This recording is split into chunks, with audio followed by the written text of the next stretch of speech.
ഡൽഹി മുഖ്യമന്ത്രിയായ രേഖ ഗുപ്തയെ തെരഞ്ഞെടുത്ത സമയത്ത് എല്ലാവരും ഓർക്കുന്നത് മുൻ കേന്ദ്രമന്ത്രി അരുൺ ജെയ്റ്റ്ലിയാണ്. കാരണം ഇന്ത്യൻ പാർലമെന്റിലെ ഏറ്റവും ഗ്ലാമർ നേതാക്കളിൽ ഒരാളായിരുന്നു അരുൺ ജെയ്റ്റ്ലി. കേന്ദ്രമന്ത്രിയായിരുന്നു, അദ്ദേഹം കേന്ദ്ര ധനമന്ത്രിയായിരുന്നു.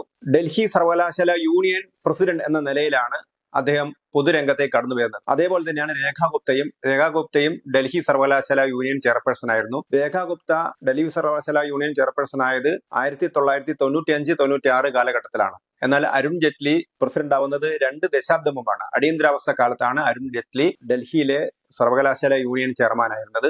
അന്ന് ഇന്ദിരാഗാന്ധി അടിയന്തരാവസ്ഥ പ്രഖ്യാപിച്ച സമയമായിരുന്നു. ആ അടിയന്തരാവസ്ഥക്കെതിരായിട്ടുള്ള വിദ്യാർത്ഥി പ്രക്ഷോഭത്തിന് നേതൃത്വം നൽകിയത്. ആദ്യമായിട്ട് അറസ്റ്റ് ചെയ്യപ്പെട്ടത് അരുൺ ജെയ്റ്റ്ലി ആയിരുന്നു. അന്ന് അദ്ദേഹത്തെ അധികാരികൾ ജയിലിലടക്കിയായിരുന്നു ചെയ്തിരുന്നത്. ഡൽഹി സർവകലാശാല വിദ്യാർത്ഥി യൂണിയൻ ചെയർപേഴ്സൺ സ്ഥാനത്ത് നിന്ന് രാഷ്ട്രീയത്തിലേക്ക് വന്ന ആളാണ് അരുൺ ജെയ്റ്റ്ലി. അദ്ദേഹം ദീർഘകാലം ഡൽഹിയിലെ അഭിഭാഷകനായിരുന്നു.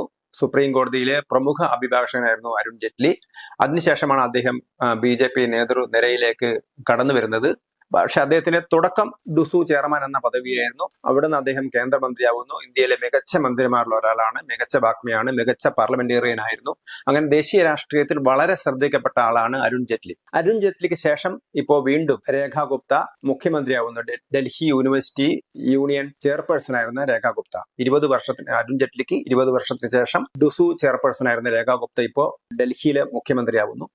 ഡുസു ചെയർമാൻ പദവിയിൽ നിരവധി പേർ രാഷ്ട്രീയത്തിൽ വന്നിട്ടുണ്ട്, നിരവധി പേർ മന്ത്രിമാരായിരുന്നിട്ടുണ്ട്. പക്ഷെ കേന്ദ്രമന്ത്രി പദവിയിൽ ഉണ്ടായിരുന്ന അല്ലെങ്കിൽ പ്രമുഖ വ്യക്തിത്വം അരുൺ ജെയ്റ്റ്ലി ആയിരുന്നു. അതേപോലെ തന്നെ മുഖ്യമന്ത്രി പദവിയിലേക്ക് ഡുസു ചെയർമാൻ പദവിയിൽ നിന്ന് എത്തുന്ന ഒരു വ്യക്തിയാണ് രേഖ ഗുപ്ത.